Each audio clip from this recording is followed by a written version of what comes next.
seen that, I would check it out. And the guy that he wanted for Rick, Thomas Jane, is the main guy That's in this, right. I think. Oh yeah, Yeah. that's yeah. I think Yeah, that's they a got all really the good thing Darabont because people. it would have just been like The Misting Dead rather than The Walking Dead if they'd fully gone down that Yeah. route. I mean, who knows? Maybe it could have been fine, but I don't even want to think about that because Andrew No, Lincoln's the best. that's an AU that I do not want to partake in. Thank you very much. I'm really sick, by the way, in case you can't hear, but I'm gonna Mm, push through. So, got it.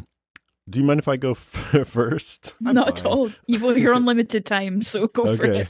That's right. I just want to say, rawr. I just want to do my points before I turn. Like, sure, Before I go die. off. I'm going to start with Merle because Oh, Merle, its first appearance, and I think this episode actually would not have worked nearly as well without Merle. As fucked up as this guy is, he's a chaos agent. He's a source of conflict and danger. He helped shed light on what the other characters, mostly Rick, are made of, and just how they handled him.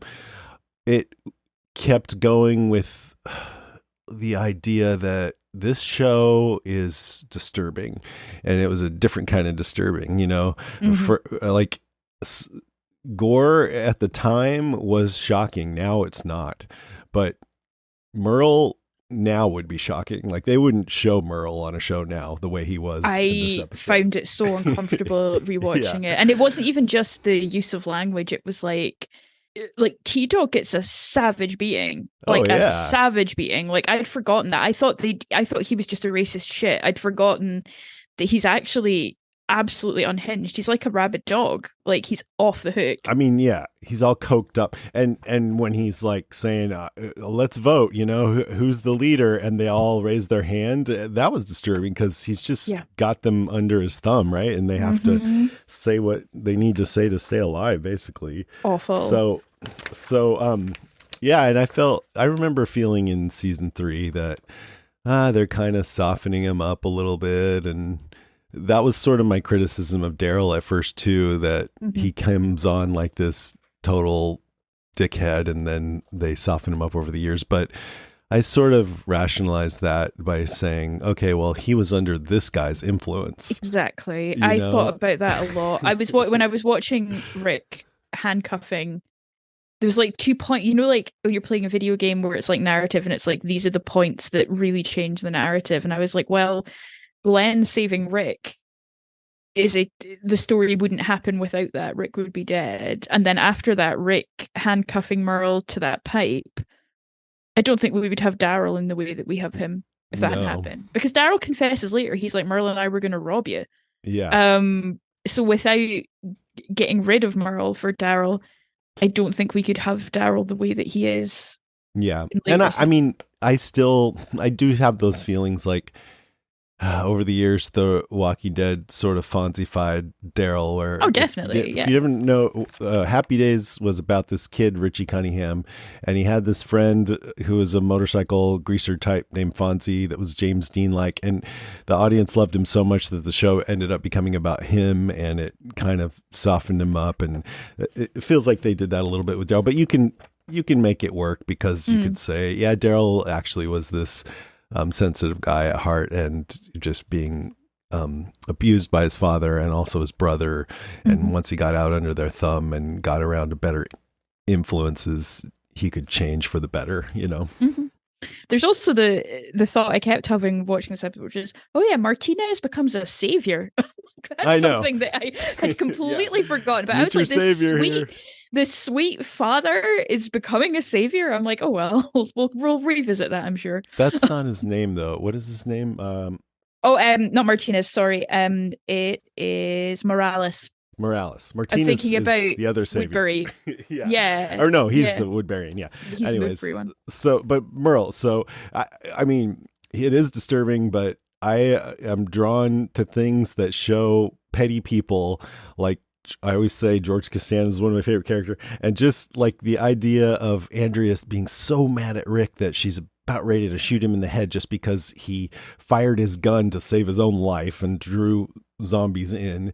And then you have Merle up on the roof, boo, boo, boo. boom, just shooting them off for no reason.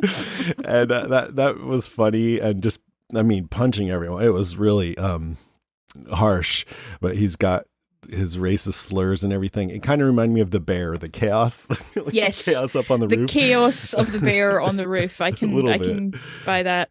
Yeah, and I did. It was hard to listen to. Like it was. I did find it really, and it's hard because like people like Merle do exist, and but I think now they would film that scene without some of the language, the N-word in particular. Yeah, I think that's the difference, isn't it? It's like we're not, and that's a good thing. It's a good progression that we're not doing that.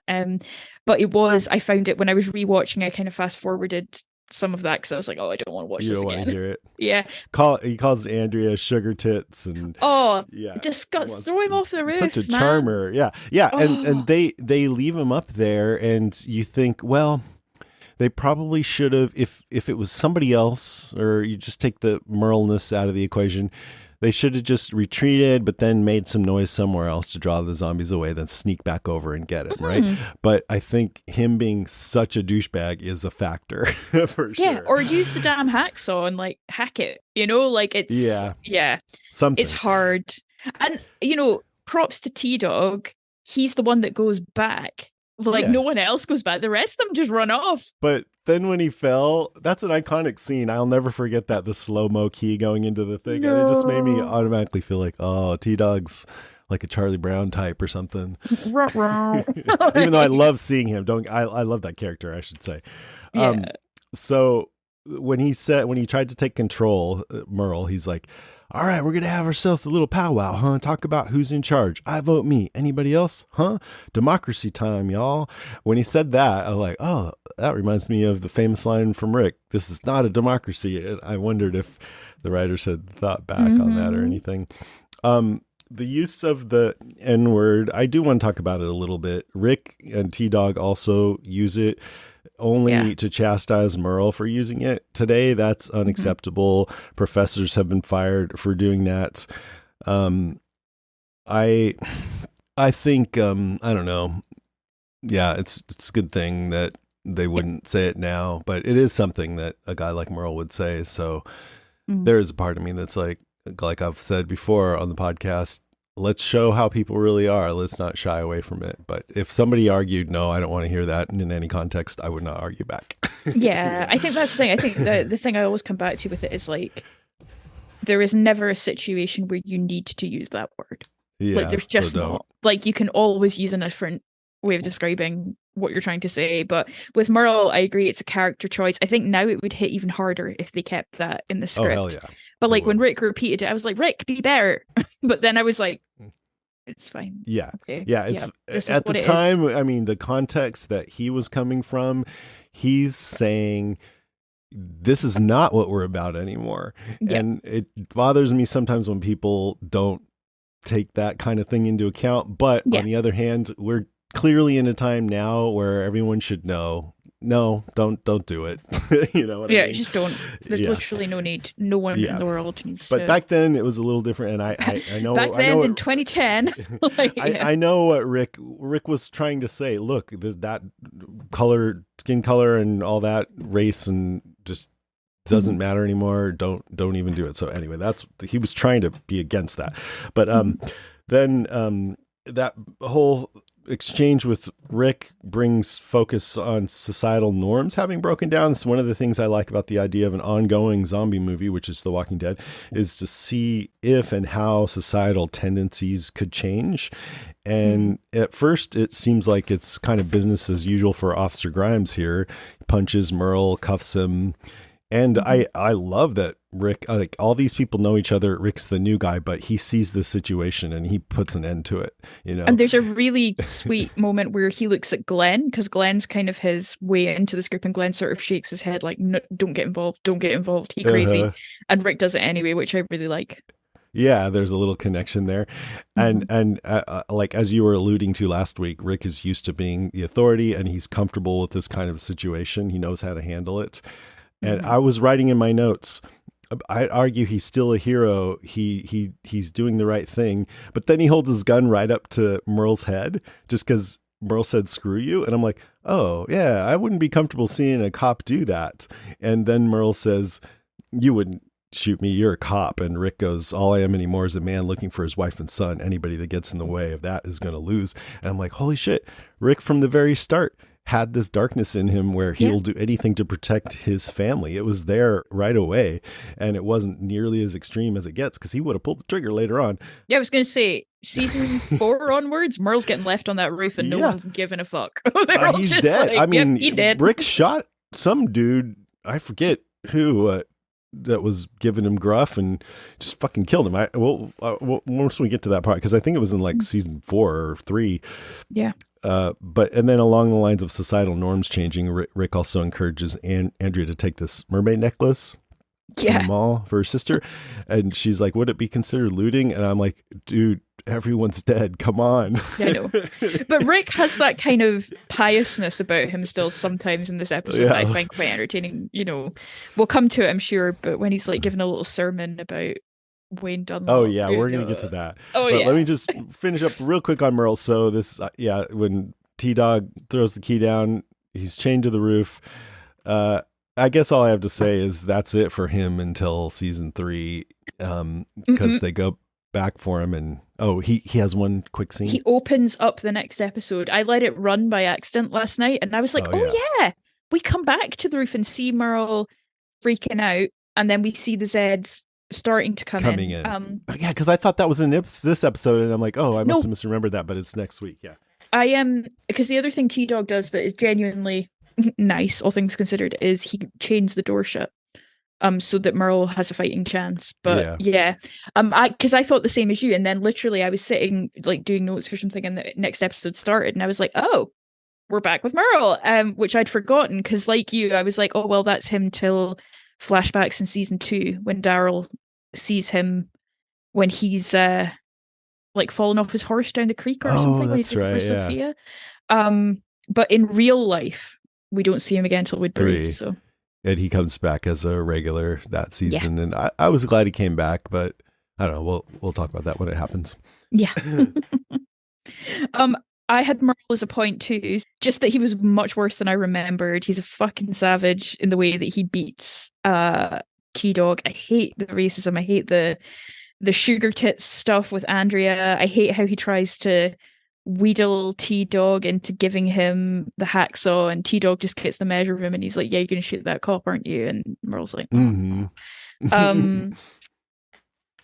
you just wish he wasn't in it at all? I think it's good having him in it. The discomfort I felt rewatching it was really just, what a horrible character. Like, just an awful person. And I think Merle's meant to be a horrible person. I don't think he's meant to be a redeemable bad boy or like someone who's really nice with kids. I think he's like just a crap human. I just think he is.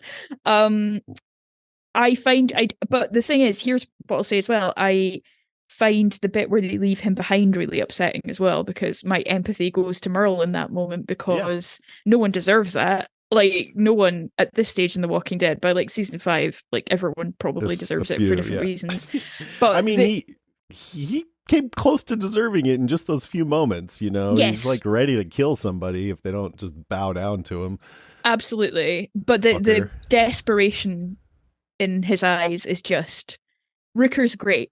He plays that role really, really well. And I Very do good. that pain.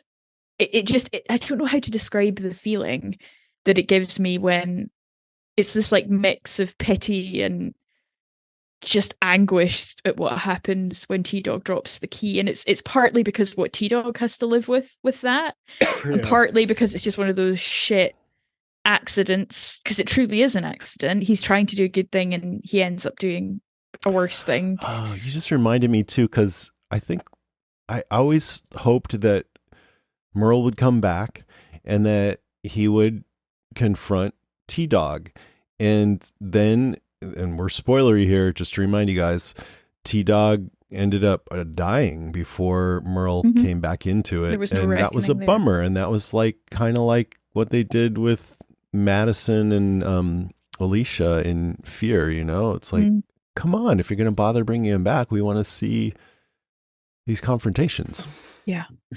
And I was like to myself, I remember when I was watching this the first time, I was like, or at least this is what I think I would have thought. I was like, this must be from the comic because it's kind of an out there thing that he would like cut his hand off and stuff like that. I was like, oh, this must be in the comics. It's not. Merle is a show invention. No. Yeah. So interesting. And in the comic, when Rick goes to Woodbury and meets the governor, I think in the same issue they meet, the governor chops Rick's hand off. Mm-hmm. And Rick is only one-handed. That was early on in the comic. Yeah. So most of what we know of Rick in the comic, he only has one hand.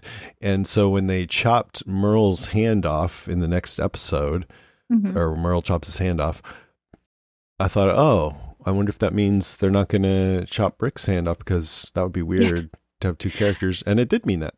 I also, the first time I watched the show, I hadn't watched Arrested Development, but there's a whole running gag in Arrested Development about somebody losing a hand, and it's very heavily foreshadowed with a lot of comedic stuff. And so I was thinking of that, but I was also thinking of it when Merle stands up and goes, show of hands, and Peter and I both burst out laughing because we're like, well, not for long for Merle. So yeah, Rooker was made to play that role. But I don't know what that says about Rooker as a person, that he's so good at that role. Well, not a lot of people know this, but he didn't actually have a script. They just said, just go be yourself and we'll respond to that. We'll deal with the lawsuits and the what do you call it, antisocial behavior complaints from your castmates. That did not happen. As far as it's interesting that I think Norman Reedus auditioned for Merle. I'm like, oh wow. Oh right. I wonder if he could have played it. It just, I don't think Daryl could have come back from what we just saw. No. And I don't think Rooker could have played Daryl. No, ew, no, ew, can you imagine? Oh, uncomfortable. Yes. So that was one of my points as well. So back to you. Well, I don't know. Why don't you do a fresh one? Go for it. I think I have decided that I'm going to track why Andrea is the worst.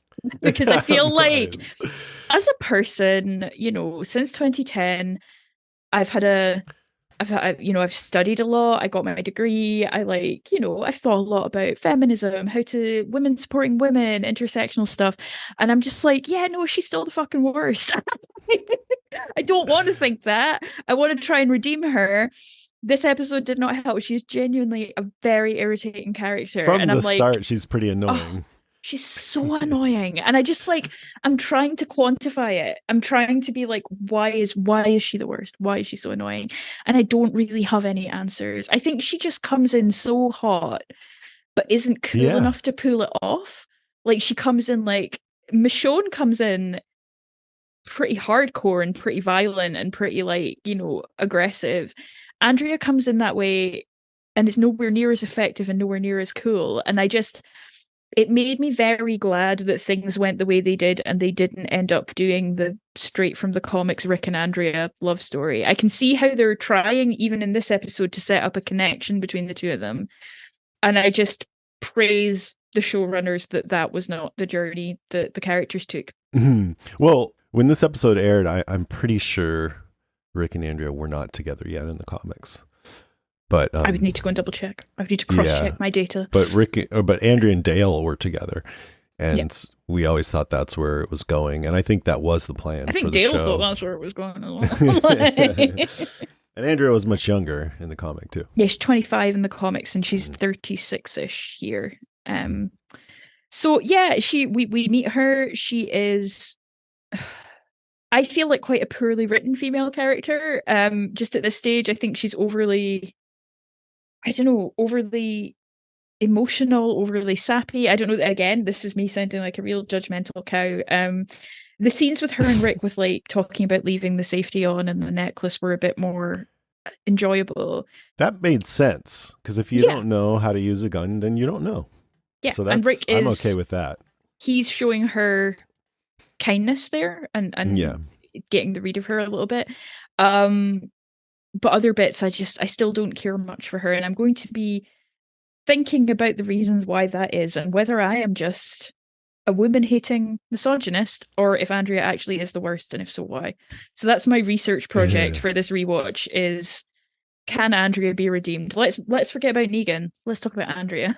I mean, I think we can go ahead and spoil that you're not a misogynist. Right. Okay.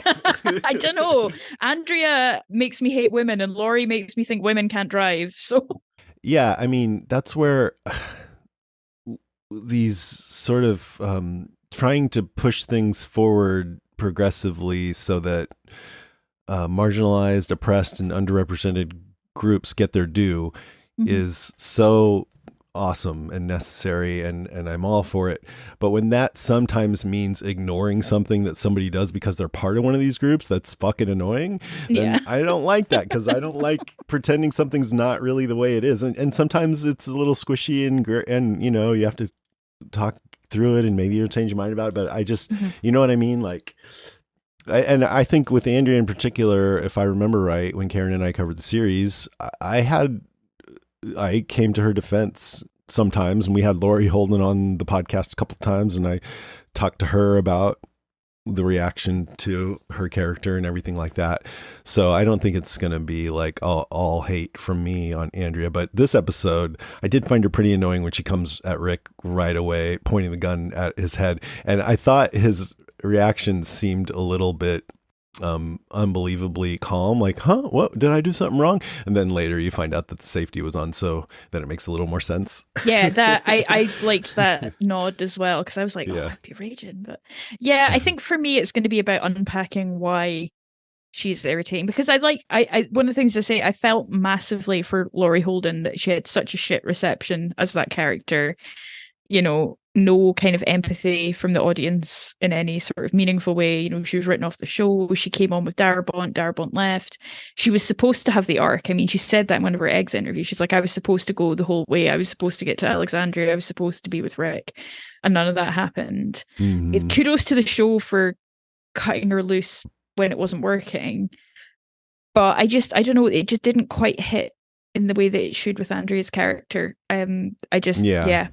We'll see. I'm sure there will be moments where she's better and moments where she's worse, but I just was reminded that watching her is not one of my enjoyable activities. Yeah. For me, like, I loved the comic. I was a fan of the comic for years before the show ever came on. That's why I wanted to do a podcast about the show, because I love the comic. And Andrea was my favorite character in the comics. She's great even in the comic. More than Rick. And so that was part of why I was like, what? You're not from Andrea from the comics. So it was harder to stand up for this character and like her when it's somebody, you know, they're kind of, and ultimately I think me the character I wanted. Darabont, for better or worse, brought with him a cast of people he liked. Yeah. Laurie Holden was one of them, and she didn't quite fit what Andrea was in the comics, which is a young, you know, women are better when they're younger. No, I'm joking. No, but she was also kind of just calm about things and had her shit together, you know, in the more than most of the other characters. Yeah. Whereas they bring her in as this kind of hysterical mid-30s woman, and I'm just like, sure. It feels, and maybe it's just to have a better contrast to Laurie. I don't know. It's strange. I don't know. We'll see where it ends up, but we know where it ends up. I mean, little known, but they just told Laurie Holden to just go in and be herself. She didn't actually have a script. No, but also, I mean, I hope she's doing better things than listening to this rewatch. But if you are Laurie, it's not about you. It's about I honestly, like, if you want to go, like I said, go to podcastica.com, search up Laurie Holden. I think we did 2 or 3 interviews, and I enjoyed talking to her on the podcast, and I've done panels with her. I enjoyed talking to her on the panels too. I felt like we had some kind of a connection that I didn't quite have with everybody else. So I like her. I mean, but they kept giving Andrea, like, they had her shoot Daryl. Like, that's not going to make your people like your character if you have them shoot Daryl. Like, I cracked up when Glenn was like, I need someone to come with me. And Andrea's like, I could. He's like, not you. And I'm like, oh, Glenn, speaking for the whole audience there. Just like, no, not you. Like him, not you. They had her, like, shack up with the governor, ignore a bunch of red flags, and just all kinds of stuff, you know? Shagging Shane in the Hyundai. And leave that fucking knife with Beth when she was suicidal. That was my least favorite thing Andrea ever did. I hate Andrea. I just can't stand her. I'm gonna try. I'm like, and okay, that's not soul Laurie searching Holden's done. fault. I hate her. That's not Laurie Holden's fault, I don't think. No, it's not. I think she was. I honestly think she's poorly written. I think generally the show is strong, but I will die on the hill that particularly in season 1, women are quite badly written. I think it's only in later seasons that they get more to go with. Yeah, I mean, and also maybe, I mean, I don't know if I'm believing this as I'm saying it, but I always say you need flawed characters, and she's one. I mean, for sure she is one on that list. All right, how about you? Anything else? Yeah, okay, comic stuff. So early on, we were especially focused on how the show compared to the comic because we didn't have the show in our hearts yet. We had the comic in our hearts, at least us comic fans did. Were you a comic fan before you started watching the show? No, I got into the comics about I remember reading Glenn's death live. That would have been about 2013. So round about then I went back and started reading them all. I mean, I was reading it from 2004, up for 6 years. It was my favorite comic.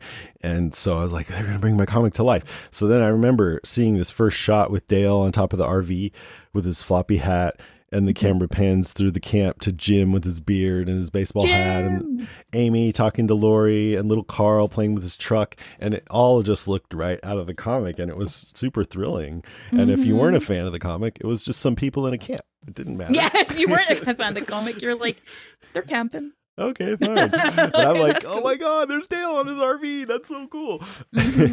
And then, and Glenn, he stepped right out of the page of the comic, literally, it felt like.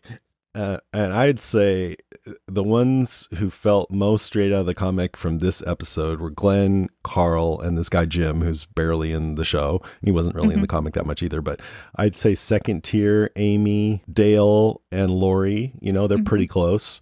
And then the least are, as we said, Andrea, probably Shane, and Rick. Not really. you know? And then the people not even in the comic, you mentioned Morales, also Merle, and Daryl.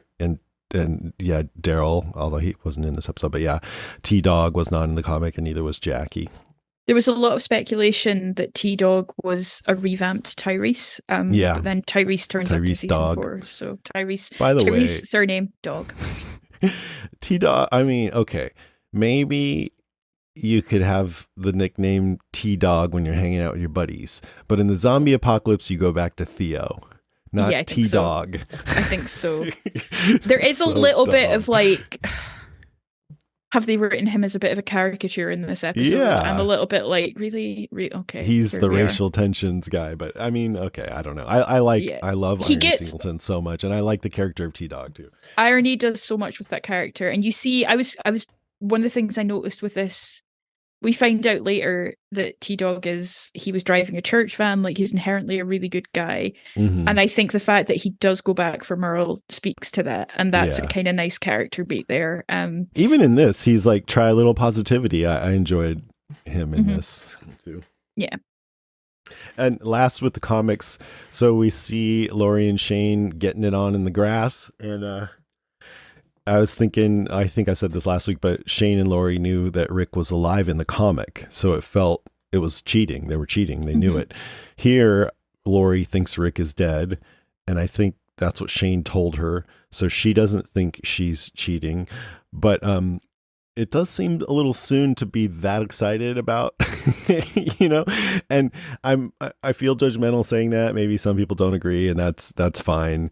But that's how I felt like. Yeah, I mean, I guess we've seen that Laurie and Rick were having problems, and I mean it does make me feel like that they're that excited that they were maybe already having an affair. Yeah, I have thoughts about this because trigger warning for sexual assault, because I'm going to talk about it. I'm going to mention rape here.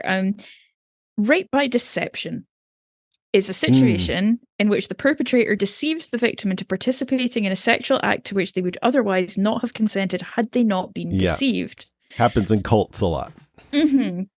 So Shane not coming out of this great because he has lied to Laurie, and I think if she knew Rick was alive, we don't know she would have made the same decision. And absolutely, I agree with you 100%. bad. Like Yeah. Shane's coming out of this rewatch worse than I remembered. I think I'm Yeah. feeling very like, because I love John Bernthal so much as an actor and I've been loving The Bear, I was like, oh, great, Shane. But these first 2 episodes, I'm like, oh my No, God, dude. Yeah, problematic, toxic man. Like, absolutely. And awful. then he does assault her physically in Yeah. at the CDC at the end of And this. I wasn't, I'm not, I'm just going to put this out there. I wouldn't be super jazzed if someone jumped me from behind in the woods, covered my mouth, and said, don't scream. Like, I'm a bit like, A that lot of music women dig that clearly. kind of stuff, though. Jason's like, in my In my experience, experience. that's actually my top move. I'm like, I oh, think they're saying yes. It's hard to hear, but oh God, you're just like, oh, no, awful, just kidding, awful, just kidding. terrible I'm kidding.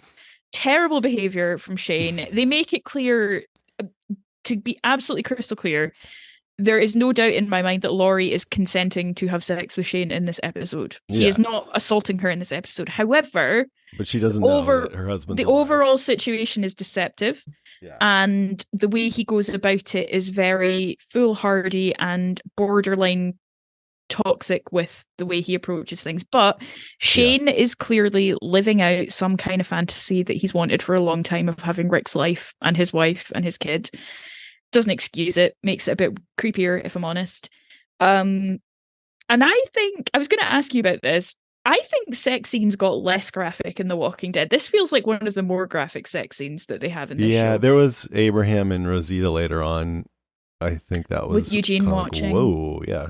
Yeah, that was. But generally But speaking, I overall, was yeah. like, "Holy crap, this is quite a lot."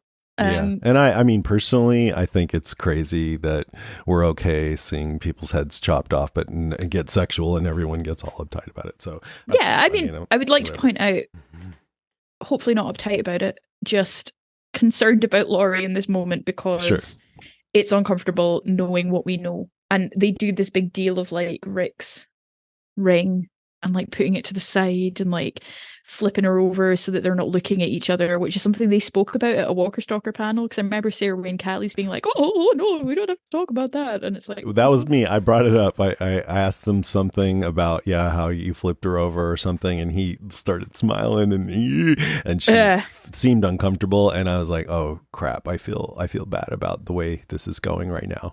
It was well received by the audience. Yeah, it was, but I was like, oh, I didn't want, I could tell she was uncomfortable. And I was like, oh no, I don't like this. I should have framed it in a different way. But John Bernthal was being his little impish self. Yeah. I don't want to say, it seemed like they ended up, everybody had fun with it, but I could tell she wasn't totally comfortable with it. So I felt bad. Yeah. It's a good acting decision though. I think it makes sense. And I think it is soon. I think I was thinking about that today because I was thinking about the fact that like all these women, like we see Andrea do it, we see Laurie do it, have unprotected sex in the apocalypse. Like it's until Maggie and Glenn, we don't really hear anyone talking about contraception at all. And I was like, that seems reckless because then they're all friggin' surprised. Laurie's like, oh my God, I'm pregnant. I'm like, yeah, no doy. Like, you're not old. Yeah. Like, obviously that's going to happen. This is where we're seeing Judith get made. Yeah. I'm like, little ass kicker. But it does make me wonder if, like, when you're in that much stress and panic, do you just go into survival mode and you're just like, fuck it, we might be dead tomorrow? Like, is that where your mind is at? Like, I don't know. It gave me much to think about. Yeah. It also seemed to me like people at the camp knew they were at it. Like Amy had a bit of a look on her face when Laurie sort of wandered off. I don't think they're being they're not trying to hide that they're together. No. So yeah, Laurie and Shane was one of my points, kind of the stuff at the camp. They seem to be quite the duo. He's getting close to Carl. She seems happy with that. He's being a son of a bitch to Amy and she's going off to kind of do the emotional labor of making everything okay, much like some stereotypical gender roles. And it's interesting to see Shane is kind of like Daryl does in later seasons, coming into his own as this like leader, father figure.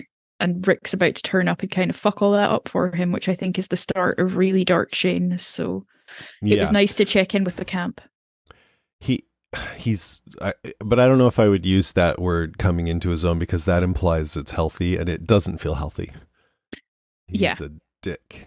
No, he's getting, I would say, high on his own supply. Yeah. He's taking charge for Yeah. sure, but he's kind of cocky and just dickish about the whole thing, you know. He's trying to protect people, but you're right. He lied to Lori about Rick, so. And like, if I was cool. being devil's advocate, which is a position I don't love, I would say by lying to Lori, he enabled her to let him take her to safety. Like he had many reasons to believe that Rick would die, but he didn't know it for a fact, so he shouldn't have said that. That was just wrong. Yeah. I mean, especially if he's gonna sleep with her. Yeah. You know? Yeah. Yeah. But you're right though. I mean, it's because she's ready to go charging and try to save him. But, you know, I mean, what he should have done is said, Rick is alive, or Rick was alive when I last saw him. And if you want to go try to find out if he's still alive, let's get some people together and do it right, you know? Yeah. Whereas instead he's happy to run with, he's dead. Yeah. Yeah, exactly. Yeah. And that's not good. Okay. I'm going to talk about just different things about the zombies. Amazing. Yes. I've got a list about that too. So Morgan was the first to call them walkers last week, and Glenn calls them geeks and their group, except when he first says it to Rick in the tank over the radio, you're surrounded by walkers, he says. So now Glenn's calling them walkers too, even though he doesn't know Morgan yet.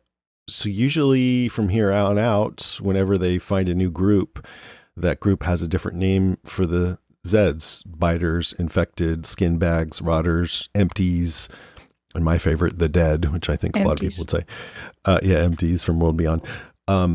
Seems like Glenn's group is the geeks. In the comics, they're called roamers, lurkers, and even zombies, and the dead too. But then later when the show started calling them walkers, I think they started doing that in the comics too. Or maybe that was in the game. Maybe I'm wrong about that. Anyway, we call them Zeds. The term Zeds came because Karen and I thought we were clever calling listeners undead heads, and then that kind of morphed into Zed heads, and then the zombies became the Zeds, I guess. So that's just a little thing about the naming. I think it's a bit of a flub actually to have Glenn refer to them as walkers without having had any contact with Morgan, because that doesn't seem like the first thing you would think of necessarily, but whatever. I would love to see a flashback to like him delivering a pizza to Morgan or something. And Morgan's in like, the you early seen them days. walkers? You see them walkers, and it's like, that's a cool name for them. Yeah, I like that. That's right. So since you have zombie stuff, why don't we, because I have more points, but we can just like go back and forth about the zombies. Great. I loved the Zed that Rick hits on his way out of the tank. We get a really good view of his face. His cheek is sort of sliced open. The detail on the Zeds in this episode and the last one is much more fine. Like I think it's because they're all freshly turned. But there's a lot of really cool details on the sort of featured Zeds that I enjoyed, and that sort of face slash whole thing really tickled me. I thought that was fantastic. Yeah, I love that. And right when he gets out of the tank and he starts shooting them, and you hear them, they're kind of moaning. I did not remember that, because I've always just sort of been critical, and I still am. Though one of my least favorite things about The Walking Dead is it changed the way we think of the zombie sound. They used to moan, and now they go like this. They're just like whispery growls with no voice in there. And through the rest of this episode, they do growl, but their voices often come through. Sometimes the one in the sewer sounded almost otherworldly. But he was cool. That was a cool reveal. I'm going to play a little bit of right after Rick shoots. And if you listen, in between the gunshots, you can hear the zombies vocalizing a little bit. Like right there. So you hear moaning a little bit.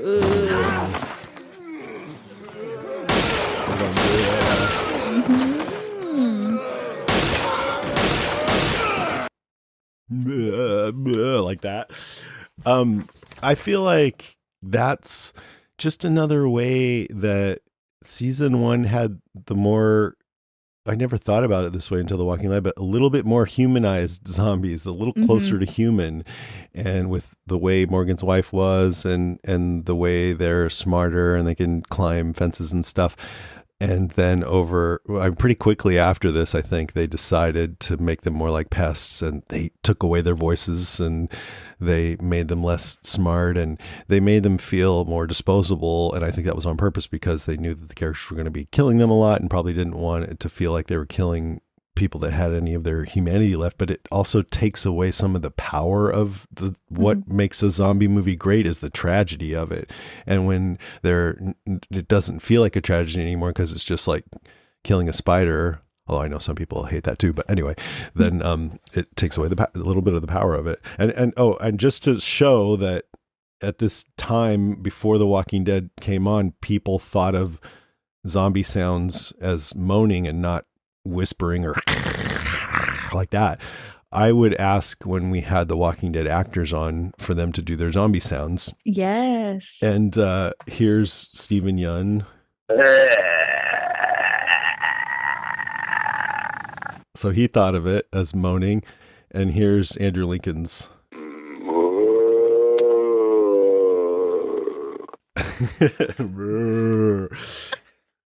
That just kind of shows even the actors on the show thought of it differently back then. Now, if you ask somebody, especially if they're a Walking Dead fan, to do a zombie sound, they'll go like that.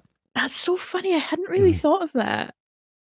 In fact, I was going to play this during the listener feedback section, but I'll play it now just to illustrate the point. And this is no shade. Colin and his, I think, 7-year-old son called in with some zombie sounds because I asked the listeners to call in a zombie sound so we could put them in there. Yay! And so this is great. I'm glad you did great zombie sounds for The Walking Dead, but it just shows how the perception of the zombie sound has changed. Here's Colin and his son. Here's my zombie noise. And here's my son. That's so good. They're so good. I know. I love it, you guys. Thank you. Your son, I think, even had a better one, Colin, but you were good too. But you see what I mean? Performance from both. Yeah. It's not the moaning anymore. Fantastic, though. Send in more noises, everyone. Those were great. Yeah. Okay, my next point about Zeds. Can Zeds climb ladders? I mean, they can climb chain link fences. You'd think they'd be able to climb ladders. Yeah, because Glenn looks down when they're about to ascend the ladder and says, like, because there is a Zed starting to climb. We don't see it climb any further. It seems like there's maybe a cutscene there. But yeah, he is concerned that they will be able to. So interesting that is a threat at that point, or thought to be a threat. Yeah. I mean, remember last week when we were talking about how I thought maybe the variants that showed up later in The Walking Dead, that these were also variants like that.